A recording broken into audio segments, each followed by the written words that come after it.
ഞാൻ അന്ന് കണ്ടത്, എനിക്ക് അന്ന് ഞാൻ പറഞ്ഞില്ല അവരെനിക്ക് കൊന്നുകളയണമെന്ന് തോന്നി. എന്റെ കൈ കിട്ടിയെന്ന് വെച്ചാൽ ഞാൻ അങ്ങനെ ആക്രമിച്ചാണ് അവരെ ശിക്ഷിച്ചു എന്ന് പറയുന്നത് ഒരുപാട് സന്തോഷമുള്ള കാര്യമാണ്.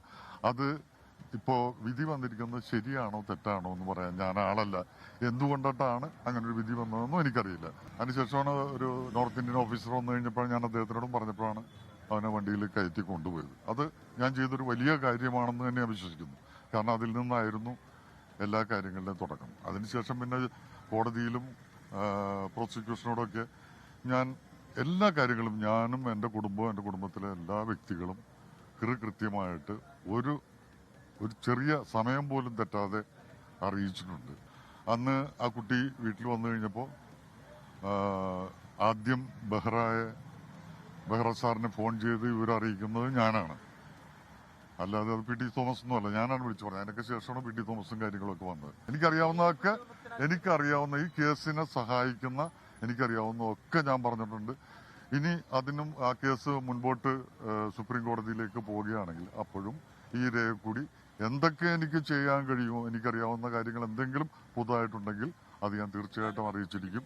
വലിയ ബുദ്ധിമുട്ടാണ്. ഞാൻ വലിയ കൺഫ്യൂഷനിലും ടെൻഷനിലും സമാധാനക്കേടിലുമാണ്. സന്തോഷിക്കുന്നു, സങ്കടപ്പെടുന്നു, ഒന്നും അറിയാൻ പാടില്ലാത്തൊരവസ്ഥയാണ്. Thank you. നമസ്കാരം. നടി ആക്രമിക്കപ്പെട്ട കേസിൽ കോടതി വിധി വന്നതിനെ തുടർന്ന് കേരളം മുഴുവൻ എല്ലാ മാധ്യമങ്ങളും ചർച്ച ചെയ്യുന്നത് ഈ വിഷയം തന്നെയാണ്. പ്രമുഖ ചലച്ചിത്ര നടൻ ദിലീപ് പ്രതിയായ നടിയെ ആക്രമിച്ച കേസിൽ ഇന്നലെ വിചാരണ കോടതിയുടെ വിധി വന്നപ്പോൾ ഈ കേസിൽ 8ാം പ്രതിയായ ദിലീപ് കുറ്റവാളിയല്ല എന്ന് കണ്ടുകൊണ്ട്, അഥവാ ദിലീപിനെതിരെ ചുമത്തപ്പെട്ടിരുന്ന ഗൂഢാലോചന കുറ്റം തെളിയിക്കാൻ പ്രോസിക്യൂഷന് സാധിച്ചിട്ടില്ല എന്നുള്ള ഒരു കാരണത്താൽ ദിലീപിനെ വെറുതെ വിടപ്പെടുകയായിരുന്നു. ഈ വിധിക്കെതിരെ നിർണായകമായ പല രീതിയിലുള്ള വിമർശനങ്ങൾ കേരളത്തിൽ പടർന്നുകൊണ്ടിരിക്കുന്ന സാഹചര്യത്തിൽ ഈ കേസിൽ നിർണായകമായ ചില വെളിപ്പെടുത്തലുകളുമായി നടനും സംവിധായകനും നിർമ്മാതാവുമായ ലാൽ രംഗത്തെത്തിയിരിക്കുന്നു. കൊച്ചിയിൽ വോട്ട് ചെയ്യുന്നതിന് വേണ്ടി തദ്ദേശ സ്വയംഭരണ സ്ഥാപനത്തിലേക്ക് നടക്കുന്ന തെരഞ്ഞെടുപ്പിൽ വോട്ട് രേഖപ്പെടുത്തുന്നതിന് വേണ്ടി എത്തിയപ്പോഴാണ് ലാലിനെ കണ്ട് മാധ്യമങ്ങൾ തടിച്ചുകൂടിയത്. അതിജീവിത പീഡിപ്പിക്കപ്പെട്ടതിന് ശേഷം ആദ്യം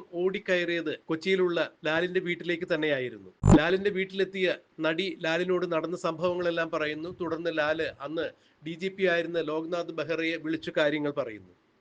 പിന്നീടാണ് മൺമറഞ്ഞ MLA ആയ PT തോമസ് ഈ വിഷയത്തിൽ വരുന്നതും കൂടുതൽ നടപടികൾ സ്വീകരിക്കുന്നതും. എന്നാൽ തനിക്ക് ഈ വിഷയത്തിൽ അറിയാവുന്ന എല്ലാ കാര്യങ്ങളും താൻ പോലീസിനോട് പങ്കുവച്ചിട്ടുണ്ട്. ഇനിയിപ്പോൾ ഈ കേസുമായി ബന്ധപ്പെട്ട് സുപ്രീം കോടതിയിലേക്ക് കേസ് നീളുകയാണെങ്കിൽ അവിടെയും താൻ എത്തി തനിക്കറിയാവുന്ന എല്ലാ കാര്യങ്ങളും വ്യക്തമാക്കുവാൻ താൻ തയ്യാറാണ് എന്ന് ലാൽ കൃത്യമായി പറഞ്ഞു. നടിക്കെതിരെ ഇങ്ങനെ ഒരു ആക്രമണം ഉണ്ടായതിൽ താൻ ഇപ്പോഴും അതീവ ദുഃഖിതനാണ്. അന്ന് ഈ വിഷയം അറിഞ്ഞപ്പോൾ ഈ കേസിലെ പ്രതികളെ തന്റെ കയ്യിൽ കിട്ടിയിരുന്നെങ്കിൽ താൻ കൊന്നുകളയുമായിരുന്നു എന്ന് തന്നെയാണ് ലാൽ മാധ്യമങ്ങളോട് ഇന്നും വെളിപ്പെടുത്തിയത്. ഇപ്പോൾ പ്രതികൾക്ക് പലർക്കും ശിക്ഷ കിട്ടിയതിൽ താൻ സന്തോഷിക്കുന്നു. പക്ഷേ ഇപ്പോഴും ഈ കേസുമായി ബന്ധപ്പെട്ട് പല ഗൂഢാലോചനകളും ഉണ്ട് എന്നുള്ള വാർത്തകൾ പുറത്തു വരുമ്പോൾ ഇതിൽ പറഞ്ഞു കേൾക്കുന്നതിൽ ഏതാണ് ശരി ഏതാണ് തെറ്റ് എന്നുള്ളത് എനിക്കറിയില്ല. നിങ്ങൾ മാധ്യമങ്ങൾ അറിയുന്നതിനേക്കാൾ കൂടുതലൊന്നും എനിക്കറിയില്ല. ഒരു വേള നിങ്ങൾക്ക് അറിയുന്നതിനേക്കാൾ കുറച്ച് കാര്യങ്ങൾ മാത്രമേ എനിക്ക് ഈ വിഷയത്തിൽ അറിയുകയുള്ളൂ. എന്നാൽ എനിക്ക് അറിയാവുന്ന വസ്തുതകളെല്ലാം തന്നെ താൻ പോലീസിനോട് പങ്കുവച്ചിട്ടുണ്ടായിരുന്നു എന്ന് കൂടി ലാൽ പറയുന്നു. എന്തായാലും ഈ വിഷയത്തിൽ ഗൂഢാലോചന നടന്നിട്ടുണ്ടെങ്കിൽ തീർച്ചയായും അത് തെളിയിക്കപ്പെടേണ്ടത് തന്നെയാണ്. അത്തരം വിഷയങ്ങളെക്കുറിച്ച് പറയാൻ താൻ ആളല്ല. കാരണം കൃത്യമായി അറിയാത്ത കാര്യങ്ങളെക്കുറിച്ച് ഊഹാപോഹങ്ങൾ പറയാൻ താൻ തയ്യാറല്ല. തനിക്ക് ഇപ്പോഴും മാനസികമായി വളരെ ബുദ്ധിമുട്ടുണ്ട് ഈ വിഷയത്തിൽ. കാരണം തൻ്റെ ഒരു സഹപ്രവർത്തകയാണ് ആക്രമിക്കപ്പെട്ടത്. അതിൽ തനിക്ക് ഇപ്പോഴും ആത്മരോഷമുണ്ട്, നൊമ്പരമുണ്ട്. ഇപ്പോഴും ആ പ്രതികളെ കയ്യിൽ കിട്ടിക്കഴിഞ്ഞാൽ താൻ എന്ത് ചെയ്യും എന്നുള്ള തനിക്ക് അറിയില്ല എന്ന് തന്നെയാണ് ലാൽ വ്യക്തമാക്കി. അത്രത്തോളം മാനസികമായ സംഘർഷവും നൊമ്പരവും തനിക്ക് ഈ വിഷയത്തിലുണ്ട് എന്നുകൂടി ലാൽ എടുത്തു പറഞ്ഞു. നടിയെ ആക്രമിക്കപ്പെട്ട കേസിൽ ഗൂഢാലോചന നടത്തിയെന്ന് ആരോപിക്കപ്പെടുന്ന അല്ലെങ്കിൽ പ്രതി ചേർക്കപ്പെട്ട നടൻ ദിലീപിന് വെറുതെ വിടപ്പെട്ട സാഹചര്യത്തിൽ കേരളത്തിൽ അങ്ങോളം ഇങ്ങോളം പല സംഘടനകളും ഈ കോടതി വിധിക്കെതിരെ വിമർശനാത്മകമായി രംഗത്തിറങ്ങിയിരിക്കുന്നു.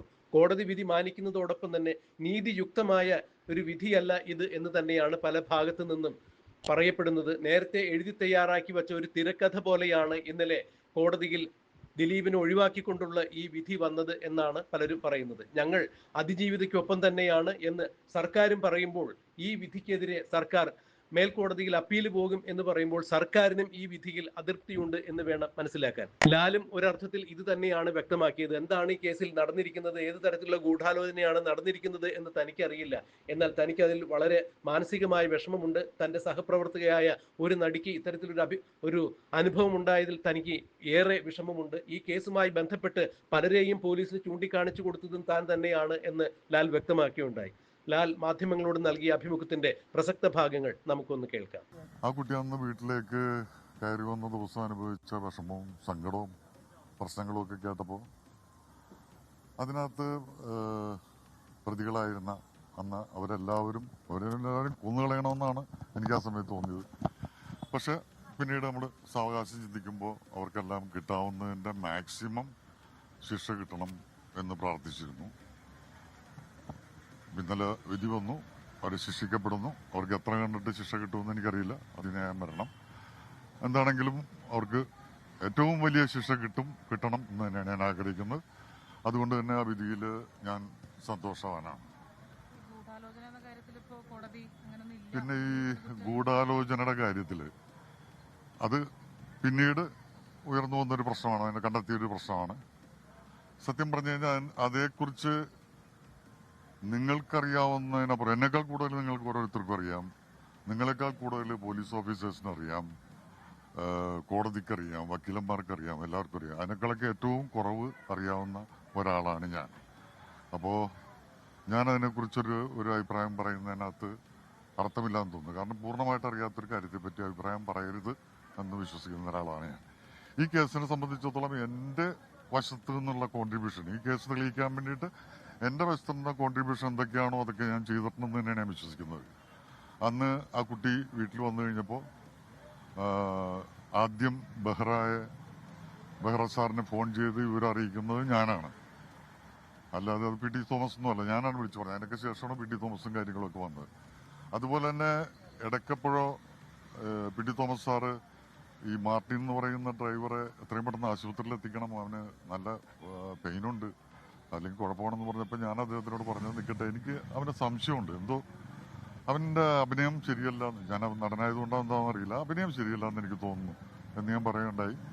അതിനുശേഷമാണ് ഒരു നോർത്ത് ഇന്ത്യൻ ഓഫീസർ വന്നു കഴിഞ്ഞപ്പോൾ ഞാൻ അദ്ദേഹത്തിനോടും പറഞ്ഞപ്പോഴാണ് അവനെ വണ്ടിയിൽ കയറ്റി കൊണ്ടുപോയത്. അത് ഞാൻ ചെയ്തൊരു വലിയ കാര്യമാണെന്ന് തന്നെ ഞാൻ വിശ്വസിക്കുന്നു. കാരണം അതിൽ നിന്നായിരുന്നു എല്ലാ കാര്യങ്ങളുടെയും തുടക്കം. അതിനുശേഷം പിന്നെ കോടതിയിലും പ്രോസിക്യൂഷനോടൊക്കെ ഞാൻ എല്ലാ കാര്യങ്ങളും, ഞാനും എൻ്റെ കുടുംബവും എൻ്റെ കുടുംബത്തിലെ എല്ലാ വ്യക്തികളും കൃത്യമായിട്ട് ഒരു ചെറിയ സമയം പോലും തെറ്റാതെ അറിയിച്ചിട്ടുണ്ട്. അപ്പോൾ അതൊക്കെയാണ് എൻ്റെ വശത്തുള്ള കോൺട്രിബ്യൂഷൻ. പിന്നെ ഭാവി കാര്യങ്ങളെപ്പറ്റി ഊഹങ്ങളും തെറ്റിദ്ധാരണകളും അല്ലെങ്കിൽ ശരിയായിട്ടുള്ള കാര്യങ്ങളൊക്കെ ആയിരിക്കും നമ്മുടെ ഓരോരുത്തരുടെയും മനസ്സിൽ. അതിലേതാണ് ശരിയെന്ന് നമുക്കറിയില്ല. അറിയാത്തൊരു കാര്യത്തെപ്പറ്റി മറുപടി പറയാൻ ഞാൻ താല്പര്യമല്ല. അപ്പം ഞാൻ വോട്ട് ചെയ്യാൻ വേണ്ടി വന്നതാണ്. കൂടുതൽ എന്നെ കൊണ്ട് സംസാരിപ്പിക്കുന്നത് കൂടുതൽ ഞാൻ പറയില്ല, പറയാനില്ല. എനിക്കറിയാവുന്നതൊക്കെ, എനിക്കറിയാവുന്ന ഈ കേസിനെ സഹായിക്കുന്ന എനിക്കറിയാവുന്നതൊക്കെ ഞാൻ പറഞ്ഞിട്ടുണ്ട്. ഇനി അതിനും ആ കേസ് മുൻപോട്ട് സുപ്രീം കോടതിയിലേക്ക് പോവുകയാണെങ്കിൽ അപ്പോഴും ഈ രേഖ കൂടി എന്തൊക്കെ എനിക്ക് ചെയ്യാൻ കഴിയുമോ, എനിക്കറിയാവുന്ന കാര്യങ്ങൾ എന്തെങ്കിലും പുതുതായിട്ടുണ്ടെങ്കിൽ അത് ഞാൻ തീർച്ചയായിട്ടും അറിയിച്ചിരിക്കും. എന്റെ ആംഗിളിലാണ് ഞാൻ പറയുന്നത്. ഞാൻ അന്ന് കണ്ടത്, എനിക്ക് അന്ന് ഞാൻ പറഞ്ഞില്ല അവരെനിക്ക് കൊന്നുകളയണമെന്ന് തോന്നിയത്. എന്റെ കൈ കിട്ടിയെന്ന് വെച്ചാൽ ഞാൻ അങ്ങനെ ആക്രമിച്ചാണ് അവരെ ശിക്ഷിച്ചു എന്ന് പറയുന്നത് ഒരുപാട് സന്തോഷമുള്ള കാര്യമാണ്. അത് ഇപ്പോൾ വിധി വന്നിരിക്കുന്നത് ശരിയാണോ തെറ്റാണോ എന്ന് പറയാൻ ഞാൻ ആളല്ല. എന്തുകൊണ്ടിട്ടാണ് അങ്ങനെ ഒരു വിധി വന്നതെന്നും എനിക്കറിയില്ല. ഈ വിധി നമുക്ക് പുറത്തേക്ക് കിട്ടിയിട്ടില്ല, വിധിയുടെ പകർപ്പ് നമുക്ക് കിട്ടിയിട്ടില്ല. അതിൽ കുറ്റവാളിയേ അല്ല എന്നുള്ള അർത്ഥത്തിലാണോ, അല്ലെങ്കിൽ തെളിവുകൾ പൂർണ്ണമായിട്ടും ശേഖരിക്കാൻ പറ്റിയിട്ടില്ല, ലിങ്ക് കറക്റ്റായിട്ടില്ല എന്നുള്ള അർത്ഥത്തിലാണോ ഒന്നും നമുക്കറിയില്ല. അപ്പോൾ അത് അറിയാത്രത്തോളം കാലം ഊഹാപോഹ കഥകൾ പറയാൻ ഞാനാളല്ല. Thank you. ഞാൻ വിളിച്ചിട്ടില്ല. വലിയ ബുദ്ധിമുട്ടാണ്. ഞാൻ വലിയ കൺഫ്യൂഷനിലും ടെൻഷനിലും സമാധാനക്കേടിലുമാണ്. സന്തോഷിക്കുന്നു, സങ്കടപ്പെടുന്നു, ഒന്നും അറിയാൻ പാടില്ലാത്തൊരവസ്ഥയാണ്. Thank you. പ്ലീസ്.